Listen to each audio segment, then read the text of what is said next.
सुखासन की सरजमीन, इस सुखासन की सरजमीन में आए हुए तमाम चाहने वाले, प्यार करने वाले और आने वाले दिन में बिहार की तकदीर बदलने वाले तमाम युवाओं का शुक्रिया अदा करना चाहता हूँ। आप बड़े लंबे समय से, लंबे घंटों से इंतजार कर रहे हैं, वक्त की घड़ी अब आ चुकी है। माननीय राज्यसभा सांसद और माइनॉरिटी कांग्रेस के राष्ट्रीय चेयरमैन भाई इमरान प्रतापगढ़ी जी आपके बीच आ चुके हैं। मंच में मेरे वालिद मोहतरम जनाब मंसूर आलम साहब, जो इसी विधानसभा से, आपके इसी विधानसभा से 3 बार विधायक और जिन्होंने आपकी दुआ और आशीर्वाद देकर उनको मंत्री बनाने का काम किया, भी मौजूद है। स्टेज पे विमल बलाकार जी, संजू जी, हमारे तमाम सम्मानित गठबंधन के कांग्रेस और इंडिया गठबंधन राजद के तमाम सिपा सालार, सालीग्राम यादव जी, हमारे आनंद साहब, यहाँ के स्थानीय मुखिया इलियास भाई और तमाम हमारा सिमरजीत जी, निक्कू सिंह जी, इजहार अली जी, तमाम एक ही बात, 2 बात कहना चाहता हूँ साथियों, दोस्तों, बुजुर्गों, कि ये बरारी की सरजमीन है, ये समाजवाद की सरजमीन है, ये हिंदू मुस्लिम एकता की सरजमीन है, इसको कोई तोड़ नहीं सकता। यही वजह है कि जब हमारे पिताजी को मौका मिला, आपने ढेर सारा प्यार दिया, सम्मान दिया, वोट देकर उनको जिताने का काम किया। पिछले दिनों जब राजद से स्वर्गीय नीरज यादव जी को टिकट मिला, आप सबने मिलकर के उनको सम्मान दिया, प्यार दिया, वोट देकर उनको जिताने का काम किया। हमें भी, हम प्राणपुर विधानसभा में 2 बार चुनाव लड़े, कुछ वोटों से चूक गए, लेकिन अब हम जानते हैं ये मेरा घर है, ये मेरा परिवार है, यहाँ हमारा बचपन गुजरा है, हमारी बुनियादी तालीम यही हुई है, यही आसपास के गांव में खेला हूँ, कूदा हूँ, बड़ा हुआ हूँ। आला तालीम के लिए दिल्ली जेएनयू गया, उसके बाद जब पढ़ाई करके आया, राजनीति की शुरुआत की, तो हम प्राणपुर में हमें मौका मिला, अपार समर्थन मिला, बहुत प्यार मिला, बहुत समर्थन मिला, बहुत वोट मिला, लेकिन हम चूक गए। आप में कसक थी, आप लगातार दुआ करते थे मेरे लिए, करते थे कि नहीं करते थे? आप चाहते थे कि मैं यहाँ से चुनाव लड़ूं, आप चाहते थे कि नहीं चाहते थे? जब चाहते थे, आप जब दुआ करते थे और मुझे बार बार आप जब बोलते थे कि आप बरारी से लड़िए, तो आला कमान ने सर्वे के आधार पर तमाम चीजों को देखते हुए आदरणीय राहुल गांधी जी ने, आदरणीय मल्लिकार्जुन खड़गे जी ने, आदरणीय श्रीमती प्रियंका गांधी जी ने, तेजस्वी यादव जी ने, मुकेश सहनी जी ने, आईपी गुप्ता जी ने, जो 5 समाज के तमाम लोगों ने मिलकर बनाया है, उम्मीदवार बनाया है। तौकीर आलम सिर्फ अपने अकेले चुनाव नहीं लड़ा, तौकीर आलम महागठबंधन में कई रेट के तौर पर चुनाव लड़ रहा है, जो आने वाले दिन में इस बिहार को बदलने के लिए, बिहार की तकदीर बदलने के लिए, बिहार में नई सरकार बनाने के लिए और बरारी की तकदीर को भी बदलने के लिए, बरारी में जो चौमुखी काम होना है उसको करने के लिए, बरारी जो पिछड़ गया है, बरारी में जो विधायक है, जिनकी सरकार है बिहार में, जिनकी सरकार है केंद्र में, लेकिन मैं जा रहा हूँ, अभी बकिया सुधार गया था, बकिया सुधार नहीं हो रहा है गंगा नदी कटाव में, आज तक एक बार आवाज नहीं उठाया। मैं कुर्सेला गया, कुर्सेला में एक गांव जो शहरी टोला है, वो विलीन होने के कगार पे है, गंगा नदी पे इसकी आवाज नहीं उठा, वहाँ की रोड को लेकर आवाज नहीं उठाया। ये तमाम चीजें जनता हिसाब मांग रही है, विधायक से भी और सरकार से भी। आप जवाब दीजिएगा कि नहीं दीजिएगा? 11 तारीख को कांग्रेस को वोट दीजिएगा कि नहीं दीजिएगा? साथियों, कांग्रेस और महागठबंधन के उम्मीदवार के तौर पे बड़ी उम्मीद के साथ, विश्वास के साथ, यकीन के साथ महागठबंधन के नेताओं ने हमें यहाँ भेजा है। ये मेरा घर है, मेरे परिवार है और यही पे सेवा करने का एक बार मौका हमें मिला है। मैं आपसे गुजारिश करूंगा, आपसे आह्वान करूंगा, ये सिलसिला शुरू हुआ है इमरान प्रतापगढ़ी जी को सुनने के लिए, आप हैं, अभी सुनेंगे, इसके बाद लगातार अभी कार्यक्रम होगा। आदरणीय श्रीमती श्रीमती प्रियंका गांधी जी भी बरारी के सरजमीन पे आने वाली है। इतना ही गुजारिश करूंगा, माननीय तेजस्वी यादव जी, मुकेश सहनी जी, सभी लोग आने वाले हैं। मैं आपसे गुजारिश करूंगा कि बरारी वालों, हमें प्राणपुर ने थोड़े थोड़े वोट से मायूस किया है। आप मायूस मत करना, आपकी आवाज को, सीमांचल की आवाज को, यहाँ के घर खाने लगे उसकी आवाज को, यहाँ पे नौकरी लगे इसकी आवाज को, यहाँ के लोग यही थे उनको नौकरी मिले, इस आवाज को लगातार उठाते आया हूँ, लगातार बात करते आया हूँ। डिग्री कॉलेज खुले, यहाँ पे यूनिवर्सिटी बने, और यही पे हमारे नौजवानों को रोजगार मिले, इसके लिए लगातार मैं बोलते आया हूँ, आवाज उठाते आया हूँ। मुझे यकीन है, विश्वास है कि आप हमें मायूस नहीं करेंगे और आने वाले 11 तारीख को पंजे के निशान पे वोट देके जिताने का काम मैं इन्हीं बातों के साथ, हमारे तारिक अनवर साहब, हमारे गठबंधन के तमाम नेता भी हम लोग के साथ में थे, अलग अलग मीटिंग में गए हैं। अब लगातार ये सिलसिला शुरू होगा। हमारा 2-3 ऑफिस का कार्यालय भी खुल गया है और ये 10 दिन का जो समय है, मैं आपसे गुजारिश करूंगा, आप बैठिएगा नहीं, चैन से चौकन्ना रहिएगा, क्योंकि बहुत सारे लोग जो भाजपा जदयू के लोग हैं वो चाहते हैं कि बंटवारा हो, कुछ वोट का बटे। लेकिन मैं आपसे गुजारिश करूंगा, कहना चाहूंगा कि आने वाले दिन में 11 तारीख के चुनाव में मजबूती के साथ मेरे साथ आप खड़ा होइएगा और कांग्रेस इंडिया गठबंधन को जिता के बिहार में सरकार बनाने काम करिएगा। बहुत बहुत शुक्रिया। ये मेरा बेटा है भाई, हमारे सुबह से बोल रहा था कि मुझे भी मंच पे ले जाइएगा, तो ये मेरा बड़ा बेटा है फहद, जो उम्मीद है आप सभी चाहने वाले हैं। बहुत बहुत शुक्रिया, बहुत बहुत धन्यवाद। अब मैं सीधे तौर पे भाई इमरान प्रतापगढ़ी जी को, जिनको आप सुनने के लिए बेताब हैं, मैं सीधे तौर पे गुजारिश करूंगा कि भाई इमरान प्रतापगढ़ी आए, उनकी आवाज को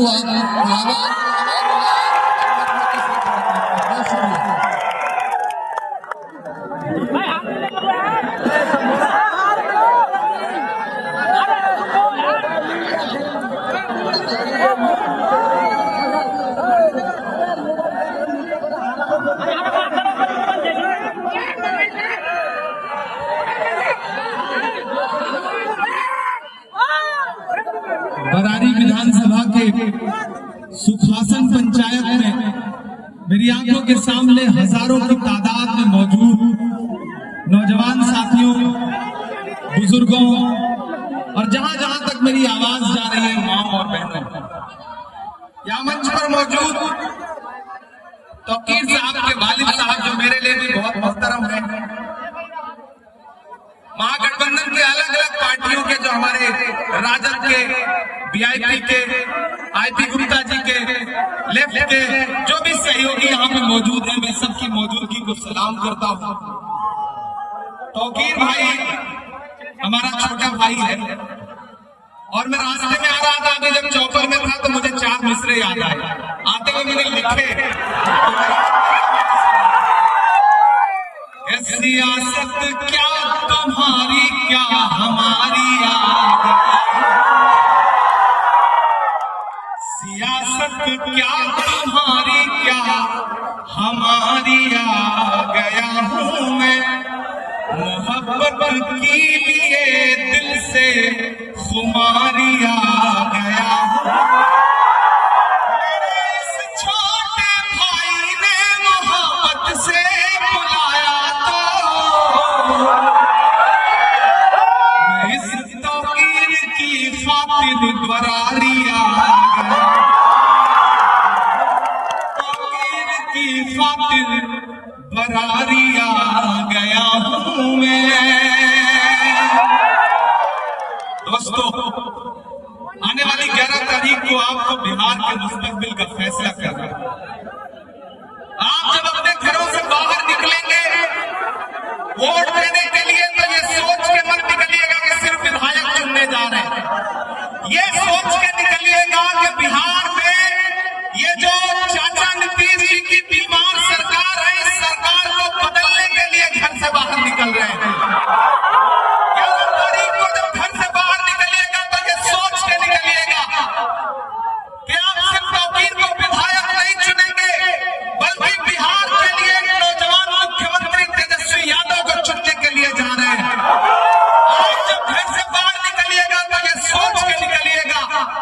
कि मोहब्बत का एक मसीहा है जिसका नाम राहुल गांधी है। आप उसके नुमाइंदे को चुनने के लिए जा रहे हैं। तौकीर के वालिद साहब यहाँ मौजूद हैं। ये तमाम इलाके, ये गलियां, ये सड़कें इस बात की गवाह है कि तौकीर ने यहीं पर घुटनों के बल चलना सीखा है। ये इलाके इस बात के गवाह है कि सुखासन और बरारी ने जब तौकीर को दुआएं दी तो यहाँ से निकल के जेएनयू पढ़ने जा पाए और पूरे हिंदुस्तान में कांग्रेस पार्टी के सिपाही की तरह काम कर रहे हैं। आज वक्त आ गया है कि न हम सफर न किसी हमनशर से निकलेगा, हमारे पांव का कांटा हम ही से निकलेगा। वतन की रेत मुझे एड़ियां रगड़ने दे, मुझे यकीन है पानी यहीं से निकलेगा। सुखासन वालों, कांग्रेस पार्टी ने, राहुल गांधी जी ने, प्रियंका गांधी जी ने और महागठबंधन ने तौकीर को अपना नुमाइंदा बना करके आपके बीच में भेजा है। मैं जब अभी आ रहा था तो मुझसे मीडिया के साथियों ने कहा, इमरान साहब बिहार में चुनाव प्रचार कर रहे हैं, नीतीश जी के बारे में क्या कहेंगे? मैंने कहा भाई मैं तो जब से बिहार आया हूँ एक गाना सुन रहा हूँ भोजपुरी में, छन छन बदले तोरे मिजाज न जाऊं दगाबाज न जाऊं। तो नीतीश जी तो अस्थिर व्यक्तित्व के स्वामी हैं। कब उनका मिजाज क्या बदल जाए, कौन सा धोखा दे दे, किधर पलट जाए, कोई भरोसा नहीं। और उधर दिल्ली में बैठे हुए गुजरात के व्यापारी ये सोच रहे हैं कि दिल्ली में बैठ करके बिहार को गुजरात के रिमोट से चलाएंगे। तो मैं बरारी में सुखासन में खड़ा होकर के ऐलान करते हुए कह रहा हूँ कि नरेंद्र मोदी जी, अमित शाह जी, ये बिहार है, ये किसी गुजरात के व्यापारी के रिमोट से नहीं चलेगा। इसकी तकदीर का फैसला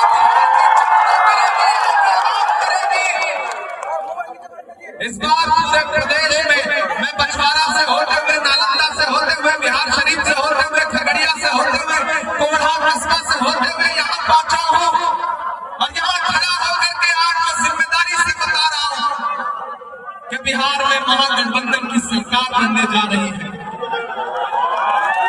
नीतीश चाचा जा रहे हैं, तेजस्वी यादव आ रहे हैं,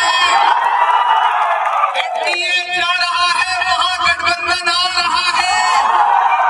इसलिए 11 तारीख को घरों से बाहर निकलिए तो ये सोच के निकलिए, किसी ने कहा है कि जब तक शेर अपनी कहानियां खुद लिखना नहीं सीखेंगे तब तक शिकारी अपनी कहानियों में खुद को महान बताते रहेंगे। इसलिए 11 तारीख को घरों से बाहर निकलिए और ये सोच के जाइए कि तौकीर सिर्फ महागठबंधन के प्रत्याशी नहीं है, बल्कि आपके बेटे भी हैं, आपके भाई भी हैं, आपके परिवार का हिस्सा है। तो तौकीर के लिए ईवीएम की मशीन में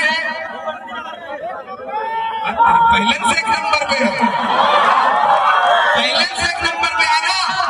ईवीएम में पहले से ही ऊपर वाले ने एक नंबर पर इनका चुनाव निशान रखा है। तो इशारा समझ लो, पोलिंग बूथ पर जाओ और चुपचाप पीछे तक एक शख्स आवाज में मुझे जवाब देगा, चुपचाप। इतनी कमजोर आवाज सुखासन है, इसने तो बड़े बड़े लोगों को आसन करवा दिया है। और जोर से आपकी सदाएं बुलंद लो, पटना से लेकर दिल्ली तक जाए कि चुपचाप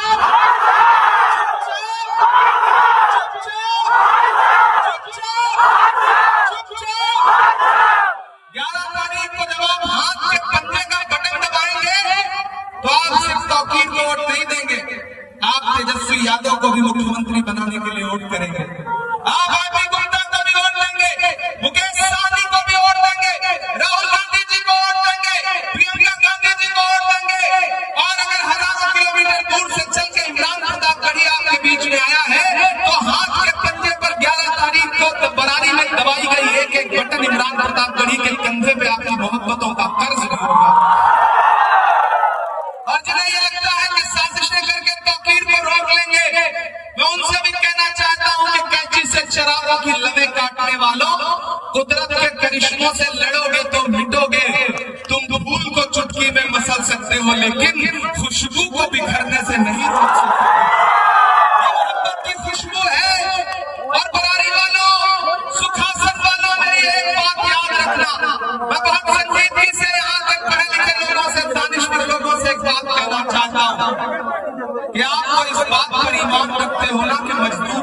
पसीना सूखने से पहले उसकी मजदूरी उसे दे देनी चाहिए।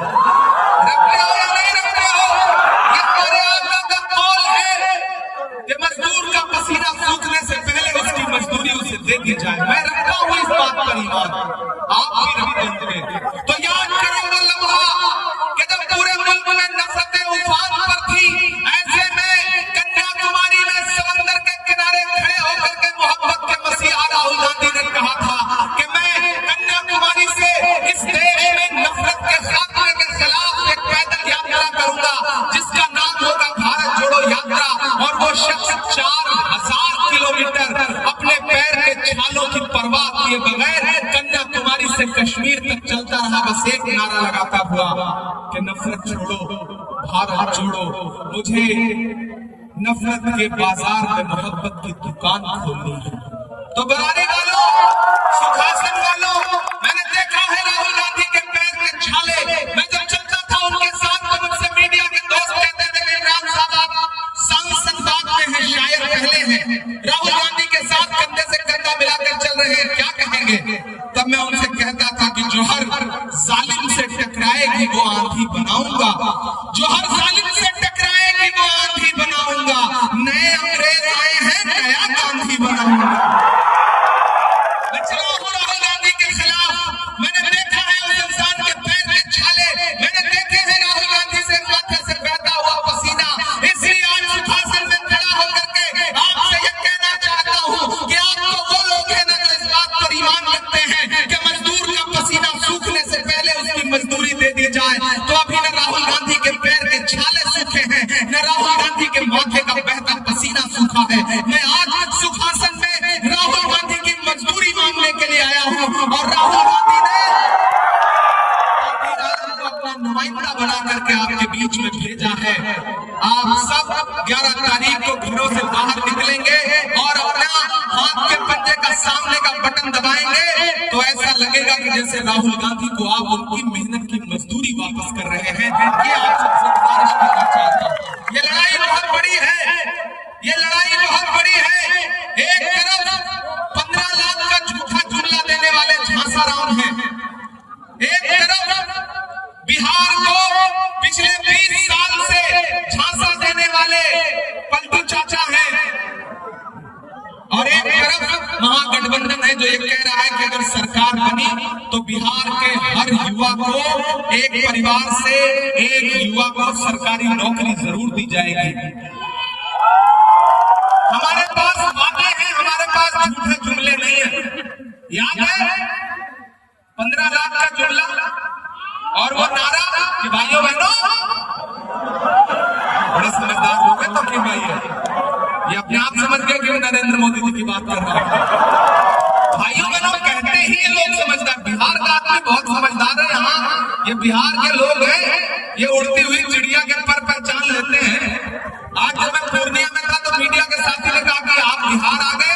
मैंने कहा बिहार आ गया? अरे बिहार मेरा घर है, उत्तर प्रदेश और बिहार एक ही जैसा तो है। मैं तो यही कहूँ, मैं कल गुजरात से थोड़ी आया हूँ। मैं बरारी में बिहारी बन के खड़ा हूँ, माथे पे गमछा भी बांध लिया है। एक फर्जी मुरेठा बांध के घूम रहे हैं सम्राट चौधरी जी, और एक हम लोग हैं जो असली मुरेठा बांध के घूम रहे हैं। भाइयों बहनों, देश के खजाने की चाबी मुझे सौंप दो, मैं देश नहीं बिकने दूंगा। याद है उनका नारा?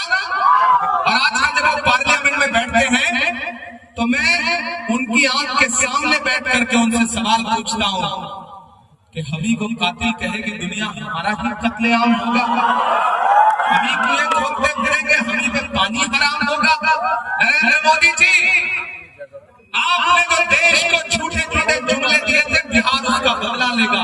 बरारी वालों, अगर आपने 2025 14 नवंबर को तेजस्वी यादव को मुख्यमंत्री बना दिया तो मैं बरारी में खड़ा होकर, सुखासन में खड़ा होकर आपको भरोसा दिलाता हूं कि 2025 में तेजस्वी यादव मुख्यमंत्री बनेंगे तो 2029 में राहुल गांधी को इस देश का प्रधानमंत्री बनना सकता है। ये भरोसा दिला रहा हूं आपको साथियों। इसलिए जब मैं उनके सामने पढ़ता हूं तो आजकल उनसे पूछता हूं कि कहां सोया है चौकीदार। थक तो नहीं गए आप लोग? थके तो नहीं है? उधर जो सड़क पे खड़े हैं उनसे भी पूछ रहा हूं कि आप लोग थके तो नहीं है? सोया है चौकीदार, कहाँ सोया है चौकीदार। गैस सिलेंडर की कीमत भी 1000 के पार, कहाँ सोया है चौकीदार, कहाँ सोया है चौकीदार। के चाय इतना समझदार है, चाय बोल दो इसको स्वाद आ जाता है, नाम लेने की जरूरत नहीं पड़ती। कि चाय बेचने वाला पूरा भारत बेच रहा है। बेच रहा है कि नहीं बेच रहा है? बेच रहा है कि नहीं बेच रहा है? कि चाय बेचने वाला पूरा भारत बेच रहा है। कितना शानदार मंजर है। कुछ साथियों ने तो अपने मोबाइल में फ्लैश ऑन कर लिया है, बाकियों के मोबाइल में भी फ्लैश